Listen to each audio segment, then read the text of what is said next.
여러분, 영어 단어 가운데 이 세 가지 단어를 들을 때 어떤 느낌이 옵니까? advocate, helper, counselor. 제가 발음이 나쁠 수도 있고 여러분이 이 단어를 모를 수도 있는데 우리말로 옮기면 변호인, 도우미, 상담가입니다. 어떻습니까? 모두가 말 그대로 나를 적극 변호하고 보호하고 또 힘들고 어려운 일이 있을 때 모든 말을 다 들어주고 내 편에서 이해해 주는 사람들입니다. 그래서 이 단어만 들어도 힘이 나고 편안해지고 위로를 받습니다. 그런데 성경에는 이 세 가지 역할을 다 하시는 분이 있는데 누구십니까? 변호사, 나를 변호하고 나를 도우시고 나의 말을 들으시고 상담해 주시는 분 누구십니까? 그렇습니다. 예수님께서 말씀하신 보혜사 성령님이십니다.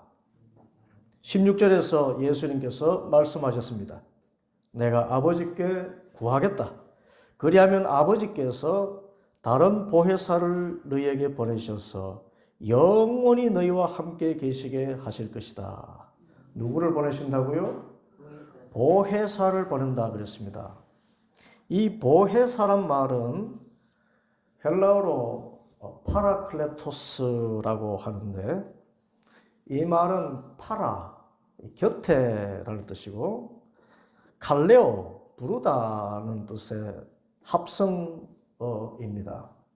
누군가의 곁으로 부름받은 자를 뜻합니다. 누군가의 곁으로 부름을 받았다. 왜 곁으로 불러왔느냐? 변호해 주기 위해서, 도와주기 위해서, 상담해 주기 위해서 하나님이 보내신 분인 것입니다.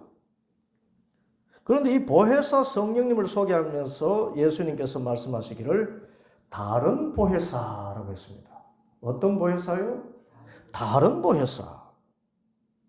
그런데 이 다른이란 말은 헬라어로 두 가지가 사용되는데 바로 헤테로스와 알로스가 있습니다. 이 다르다 말할 때 어떤 경우에는 헤테로스를 쓰고 어떤 때는 알로스를 쓴다는 것입니다.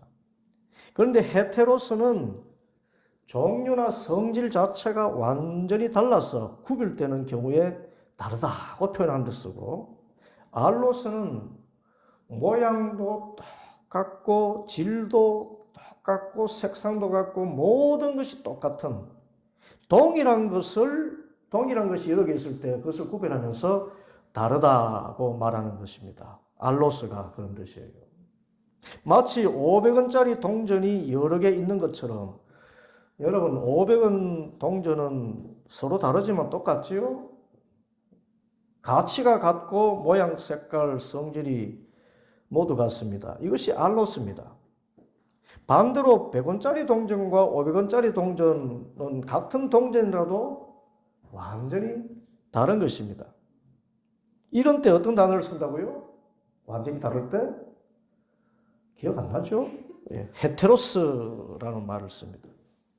그런데 예수님께서 내가 아버지께 구하면 아버지께서 다른 보혜사를 너에게 주실 것이다 하실 때 다른은 헤테로스일까요? 알로스일까요? 벌써 또 알로스라는 말 까먹었죠? 무슨 말씀입니까? 예수님께서 다른 보혜사를 아버지께서 보내실 것이다 할 때 그 다른은 색깔이나 성질이나 모든 것이 동일한 알로스, 다른 보혜사라는 뜻입니다. 곧 아버지 하나님께서 보내시는 다른 보혜사이시기에 아버지 하나님과도 동일하시고 또 예수님과 비교해서 역시 알로스 보혜사이기에 예수님과도 동일하신 분이라는 거예요. 한마디로 성령님은 완전한 하나님이시고 완전한 예수님이시라는 것입니다. 이를 깨닫도록 주님 말씀하셨습니다. 17절 그는 진리의 영이시다. 세상은 그를 보지도 못하고 알지도 못하므로 그를 맞아들일 수가 없다. 그러나 너희는 안다. 여러분은 성령님을 아십니까? 여러분 우리가 보혜사 성령님을 안다고 주님 말씀하셨어요. 어떻게 압니까? 이미 똑같은 분을 봐왔기 때문입니다. 제자들로서는. 그래서 말씀하시기를 그것은 그가 너희와 함께 계시고 또 너희 안에 계실 것이기 때문이다. 바로 예수님과 동일하신 분이신 것입니다. 지금까지 3년 동안 제자들과 함께 하신 예수님과 동일하신 하나님, 바로 예수님이신 성령님이 보혜사 성령님이라는 것입니다. 그런데 이 성령님은 예수님이 부활 승천하신 후에 우리 곁에 오셔서 또 우리 안에 계셔서 예수님과 똑같이 우리를 변호해 주시고 위로하시고 도와주시고 지켜주시기를 저 영원한 하나님의 나라에 들어갈 때까지 함께 하신다는 것입니다. 이 얼마나 귀한 은혜입니까? 여러분, 좋은 사람과 헤어진 경험 있습니까? 정말 좋은 사람, 우리 속담에 든 사람 표시는 안 나도 나간 사람 표시는 난다 했습니다. 좋은 사람이 곁에 있을 때는 그 사람이 얼마나 좋은지 잘 모릅니다. 그런데 그분이 내 곁을 떠나갔을 때 그분이 얼마나 나를 위해서 희생하고 섬기던 분이었는지 표시가 난다는 것입니다. 그러니 결론은 받아겠습니다. 있을 때 잘하자. 지금 어머니가 살아계시니 그 수고와 희생이 아무것도 아닌 것 같지만 어머니가 더 이상 내 곁에 없는 때가 오는데 그때 그 어머니의 빈자리는 너무 큰 것입니다. 그래서 불효자일수록 많이 우는 것입니다. 청개구리처럼 아 내가 왜 그랬던가 엄마 보고 싶어 엄마 개굴개굴 그러자 저 하늘에서 엄마 청개구리가 한 말입니다. 받아겠습니다. 있을 때 잘하지. 아버지도 마찬가지입니다. 형제도 마찬가지고 자매도 마찬가지입니다. 부부라면 아내가 그렇고 남편이 그렇습니다. 반드시 헤어질 때가 오는 것입니다. 그만큼 빈자리가 크고 그만큼 후회가 되는 것입니다. 있을 때 잘해줄 걸. 여담이지만 제가 서울 동부기술교육원이라는 곳에서 건축 목공을 배우고 있을 때 이 저와 비슷한 나이에 사실 나보다 한 살 어린 분이었는데 목공 솜씨가 아주 뛰어나서 자연스럽게 친구처럼 지냈습니다. 이 친구가 입버릇처럼 이 형 나이 들면 여자한테 잘해야 돼요. 그럽니다. 알고 보니 장인 어른이 혼자 되셨는데 혼자 되기 전까지 이 장인 어른은 자기 손으로 물 한 그릇 떠먹는 일이 없었다는 것입니다.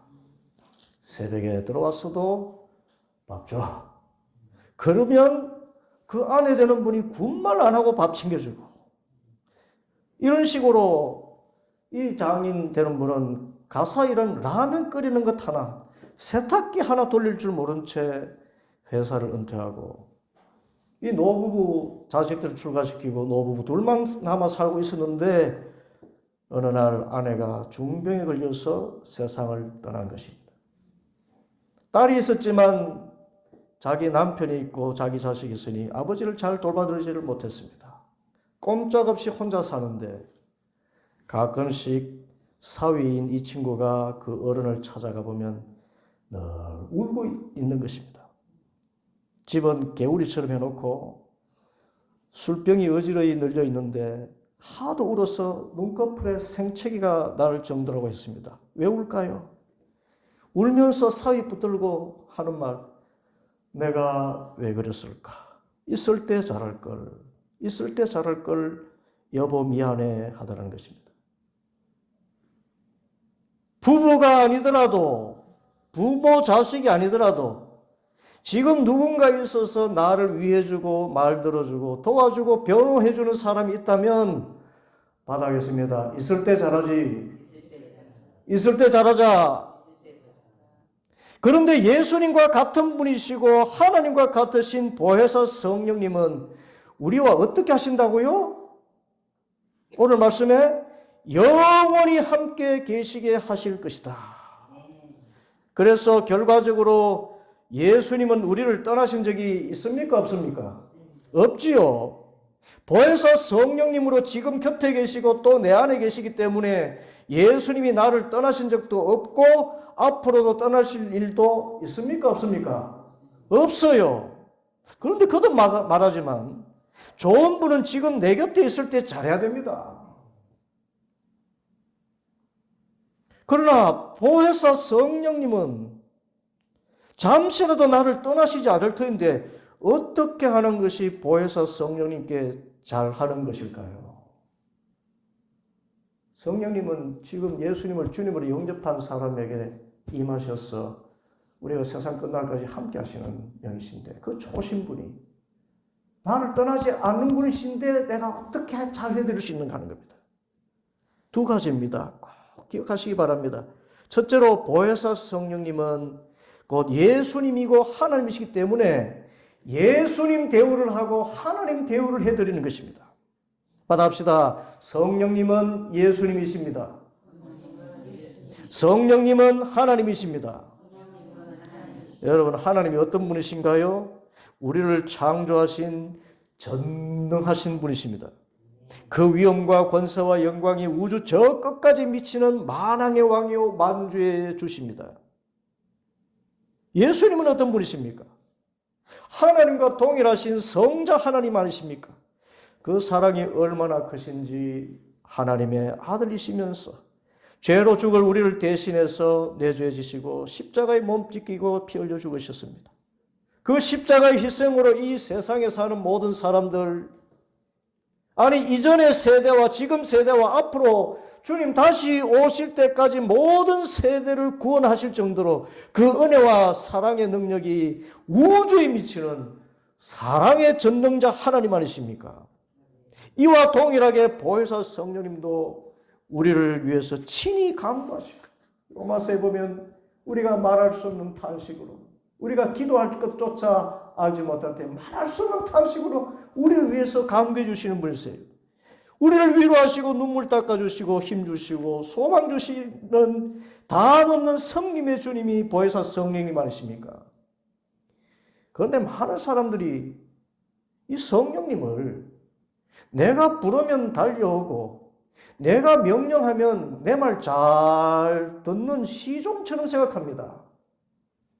아니 성령님의 존재 자체를 어떤 기운이나 힘으로만 생각해서 기도 많이 하면 하나님이 불어 넣어주시는 무생명체요 무인격적인 에너지로 생각하는 것입니다. 여러분 얼마나 무서운 죄입니까? 여러분 성령님이 누구시라고요? 다시 받아겠습니다. 예수님은 성령님이십니다. 성령님은 하나님이십니다. 우리가 보혜사 성령님이 곁에 계신다는 것을 믿고 살 때 언제나 성령님을 하나님 경외하듯이 받들어 모셔야 한다는 것입니다. 그런데 이런 역설이 어디 있는가? 여러분, 예수님께서 이 세상에 오신 목적을 아시지요? 마가복음 10장 45절 인자가 온 것은 섬김을 받으려 함이 아니라 도리어 섬기려 하고 자기 목숨을 많은 사람의 대속물로 주려 함이니라. 전능하신 아버지 하나님과 동일하신 성자 예수님이 왕으로 군림하러 오신 것이 아니라 우리를 섬기러 오신 것입니다. 섬기는 왕이세요. 사람을 위해 희생하는 하나님이십니다. 이런 역설이 어디 있습니까? 성령님도 마찬가지입니다. 그 이름의 뜻 자체가 곁에 불려온 분, 파라클레토스 아닙니까? 그리고 변호사요, 상담자요, 돕는 분 아닙니까? 여러분, 변호사와 의뢰인의 관계에서 누가 갑입니까? 누가 갑이라고 생각하기 쉽습니까? 변호사입니까? 의뢰인입니까? 그렇죠. 변호사가 의뢰인을 부르는 것이 아니라 의뢰인이 변호사를 부립니다. 변호사를 산다고 말하지 않습니까? 상담가도 많이 공부한 사람이지만 의뢰인의 말을 끝까지 들어줍니다. 섬깁니다. 돕는 자도 마찬가지입니다. 돕는다는 것은 다른 일은 의뢰인이 주도적으로 하고 의뢰인이 명령하는 바를 따르는 것입니다.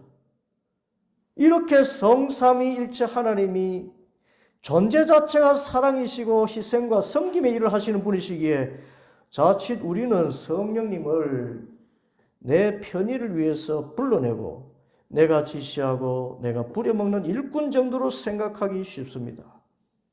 그러나 분명히 알아야 됩니다. 성령님은 어떤 에너지나 기운이 아니고 인격을 가지신 하나님이시라는 거예요. 그래서 우리가 성령님을 인격적으로 대하지 않으면 성령님께서 역사를 하지 않으셔요.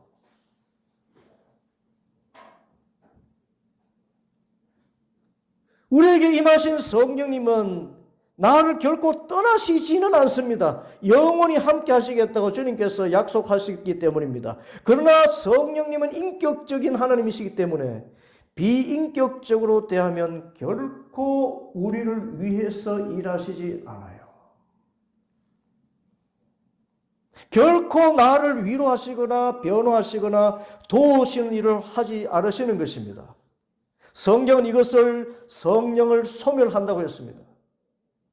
그래서 우리는 어떤 경우에도 성령님을 비인격적으로 대해서 성령을 소멸시키는 어리석음을 범하지 않아야 됩니다. 성령님은 누구시라고요? 하나님이시다. 인격이시다. 그래서 내 안에 계신 성령님 사랑합니다. 사모합니다. 경외합니다. 경배합니다. 하나님을 대하는 그 마음을 통일하게 내 곁에 계시고 내 안에 계신 성령님을 위하시고 또 성령님께서 싫어하시는 것이 있어요. 성령님을 비인격적으로 대하는 가장 중요한 것은 죄입니다. 성령님은 거룩한 영이시고 진리의 영이시기 때문에 비진리 가운데 우리가 살거나 더러운 것에 마음과 몸을 뺏기면 성령님께서 일하실 수가 없어요. 나를 모독하는구나. 너희 몸이 성령께서 가시는 하나님의 성전인 줄을 알지 못하느냐. 너희가 너희 몸을 더럽게 하면 성령께서도 너희를 멸하시리라. 그렇게까지 말씀을 하셨습니다. 그래서 정말 우리가 내 안에 계신 성령님을 위해 드리는 일은 죄를 멀리하고 언제나 성령님을 하나님으로 경외하고 경배하는 것입니다. 그러면 우리가 어떻게 성령님을 하나님처럼 대우할 수 있습니까? 어떻게 하는 것이 성령님을 하나님으로 받드는 것입니까? 예수님께서 말씀하셨습니다. 21절 내 계명을 받아서 지키는 사람은 나를 사랑하는 사람이요 나를 사랑하는 사람은 내 아버지의 사랑을 받을 것이다. 그리고 나도 그 사람을 사랑하여 그에게 나를 드러낼 것이다. 여러분, 우리가 인격적인 존재로서 할 수 있는 최선의 인격적 행위가 무엇일까요? 그것은 사랑입니다. 여러분, 사랑만큼 인격적인 일이 있습니까? 사랑이 뭐죠? 많은 정의가 있지만 그 사람을 상대를 최고의 존재로 생각하는 것 아닙니까?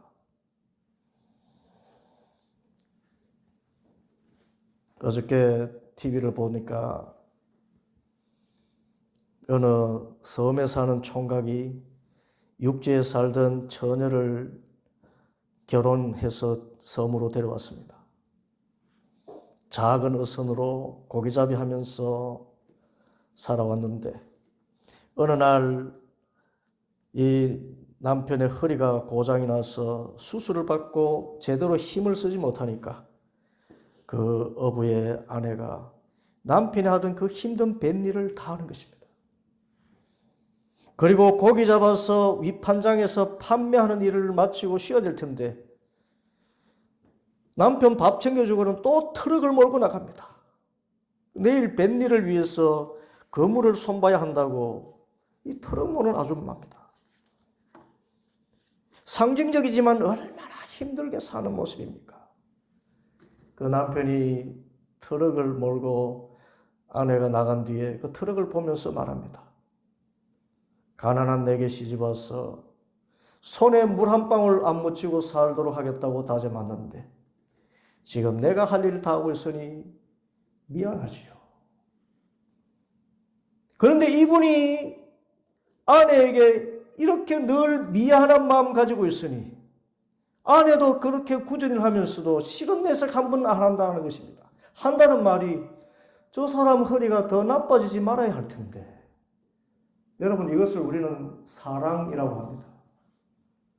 상대를 정말 위하는 마음. 손에 물 한 방울 묻히지 않는, 그렇게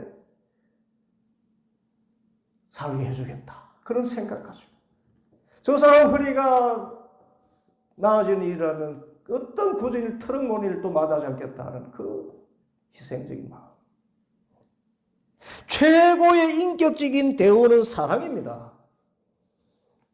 우리도 보혜사 성령님을 하나님으로 대우하려면 그래서 어떻게 하면 될까요? 성령님을 사랑하면 됩니다. 그러면 어떻게 하는 것이 성령님을 사랑하는 것입니까? 예수님의 말씀 그대로입니다. 받아겠습니다. 내 계명을 받아서 지키는 사람은 나를 사랑하는 사람이다. 보혜사 성령님이신 예수님의 말씀 아닙니까? 예수님께서 나에게 명하신 것을 지키는 것이 예수님을 사랑하는 것이고, 성령님께서 내 심령에서 말씀하시는 대로 순종하는 것이 바로 성령님을 사랑하는 것이라는 것입니다. 한마디로 성령님이 내 마음에서 주시는 그 음성에 순종하는 것이 성령님을 사랑하고 성령님을 인격적으로 대화하는 가장 귀한 섬김이라는 것입니다. 성령님은 우리가 성령님의 음성에 순종해서 그 명령대로 따라 행할 수만 있다면 성령님은 예수님으로서 또 하나님으로서 세상 끝날까지 나를 떠나지 않으시고 나를 변호하시고 도우시고 인도하실 것입니다. 그러면 성령님께서 내 속에서 지시하는 그 명령이 무엇일까요? 성령님이 내 마음속에서 주시는, 이렇게 깨닫게 하시고 이렇게 해라고 이렇게 주시는 명령이 뭘까요? 그것은 성령님이신 예수님이 우리에게 주신 계명과 같은 것입니다. 여러분, 예수님께서 우리에게 주신 최고의 계명이 뭡니까? 기억납니까? 요한복음 13장 34절 새 계명을 너희에게 주노니 서로 사랑하라. 내가 너희를 사랑한 것 같이 너희도 서로 사랑하라. 너희가 서로 사랑하면 이로써 모든 사람이 너희가 내 제자인 줄 알리라. 사랑입니다. 성령님이 내 속에서 명령하시는 것은 뭐라고요? 사랑입니다. 사랑하라고 음성을 주셔요. 예수님이 나를 사랑한 것 같이 서로 사랑하라고 계속해서 음성을 주셔요. 이렇게 하면 저 사람은 예수님의 말씀을 잘 듣는 제자구나, 예수님을 정말 인격적으로 존경하고 대우하는 그 제자구나, 세상 사람들이 인정하게 되고 주님께서도 인정하신다는 것입니다. 그 본질이 사랑이신 하나님, 그 사랑을 십자가로 나타내신 예수님, 그 예수님의 영이신 성령님께서 우리에게 명령하시는 그 인격적인 명령은 바로 서로 사랑하는 것입니다. 곧 예수님께서 나를 사랑하신 것 같이 서로 사랑하는 것입니다. 어떤 사랑입니까? 죄인을 미워하지 않고 원수를 용서하고 악한 자에게도 해를 비추시고 비를 내리시는 완전한 사랑의 주님, 심지어 원수된 나를 위해 십자가에 피 흘려 죽으시기까지 사랑하시는 그 사랑, 주 보혜사 성령님이 내게 원하시는 것은 단 한 가지, 예수님의 십자가 사랑을 실천하는 것입니다. 만일 우리가 이 사랑을 실천한다면 우리는 보혜사 성령님을 인격적으로 모신 자로서 세상 끝날까지 성령님의 보호와 위로와 상담과 능력을 받고 살아가게 될 줄 믿습니다. 그래서 예수님 말씀하셨습니다. 23절, 누구든지 나를 사랑하는 사람은 내 말을 지킬 것이다. 그리하면 내 아버지께서 그 사람을 사랑하실 것이요 내 아버지와 나는 그 사람에로 가서 그 사람과 함께 살 것이다. 그래서 결론은 사랑입니다. 우리가 서로 사랑하면 우리가 예수님의 제자인 줄 사람들이 인정하는 것과 마찬가지로 성령님께서도 인격적인 대우를 받으심에 영원토록 나를 떠나지 않으시고 나와 함께 나를 위해 나와 동행하시는 것입니다. 성령님은 진리의 영이라고 주님 말씀하신 것과 같이 진리이신 예수님과 성령님은 같은 분이십니다. 보혜사 성령님은 예수님의 영으로서 예수님이 나를 사랑하신 것 같이 나를 변호해 주시고 도와주시고 힘을 주시고 함께 하시는 보혜사이십니다. 이 보혜사 성령님이 지금 나의 마음속에 계심을 믿으시기를 바랍니다. 그리고 성령님이 끊임없이 내게 주시는 음성, 예수님이 너를 사랑하신 것처럼 서로 사랑하라. 이 명령에 순종해서 예수님이 나를 통해서 나타내시는 바 참 그리스도인으로 인정받고 언제나 성령 하나님의 돌보심을 받고 영원히 주님 오시는 그날까지 주님과 동행하는 삶을 사는 우리 모두가 되기를 간절히 소원합니다. 기도하겠습니다.